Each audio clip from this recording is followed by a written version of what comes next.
English language conventions. Inappropriate verb tense. 11th grade skill level.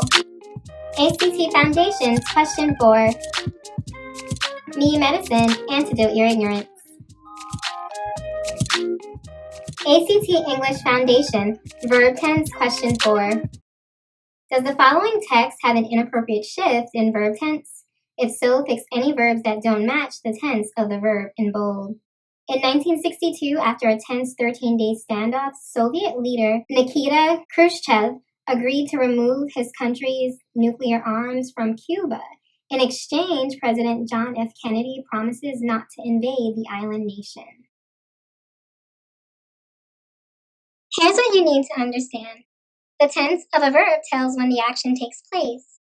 You should generally avoid shifting tenses within or between sentences unless you need to reflect a time change. Let's take a look at this example. Kathy grew up in Cleveland, but now she lives in Pittsburgh. The sentence shifts to the present tense to reflect a time change. This is appropriate in this instance. We shift from Kathy's younger years as indicated by the verb phrase grew up, and then to her present adult self with the verb lives. As I previously stated, this shift in tense is appropriate.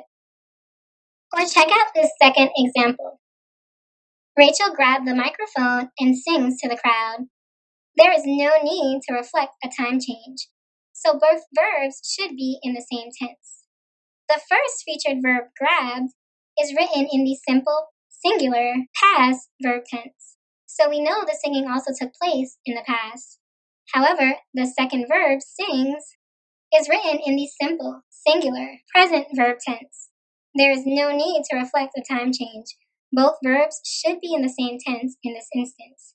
Shifting the tense of the second verb to its present tense verb form is incorrect, because this creates inconsistency in the overall tense of the sentence.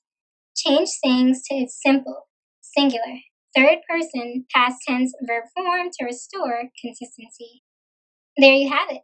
We've changed sings to sang. It's simple, singular, third person, past tense, verb form. We have restored consistency in this sentence, and this new verb form is correct. However, you may shift tenses if you need to use the present tense to state a general truth. You may also shift to the present tense to discuss the nature or contents of an artistic work, such as a book, film, or painting. This use of the present tense is called the literary present tense. Let's take a look at this example of a general truth. Mr. Smith taught his students that the brain uses around 20% of the body's energy. The sentence shifts to the present tense to state a general truth. This shift is appropriate in this instance. We shift from a lesson Mr. Smith gave in the past to a description of a biology fact that he shared during this lesson that is also a general truth.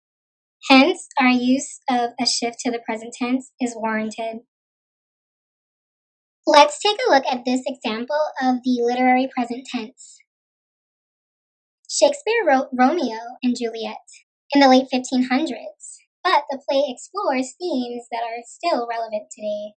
The sentence shifts to the present tense to discuss the nature and contents of the artistic work, Romeo and Juliet. This tense shift to the present is appropriate in this instance. All right, back to the original question, now for the solution. Look at the verb in bold, agreed. It is in the past tense. However, notice that the third verb, promises, is written as a simple, singular, third person, present tense verb form. There is no need to reflect a time change, state a current general truth, or use the literary present tense. So this is an inappropriate shift in verb tense. Although the promise made by John F. Kennedy was an actual event, it is not a persistent general thing that is happening now. It was an isolated incident that occurred in the past. Change promises to its simple, singular, third person, past tense verb form to restore consistency.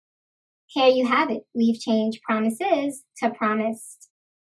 It's simple, singular, third person, past tense, verb form. We have restored consistency, and this verb form is now correct.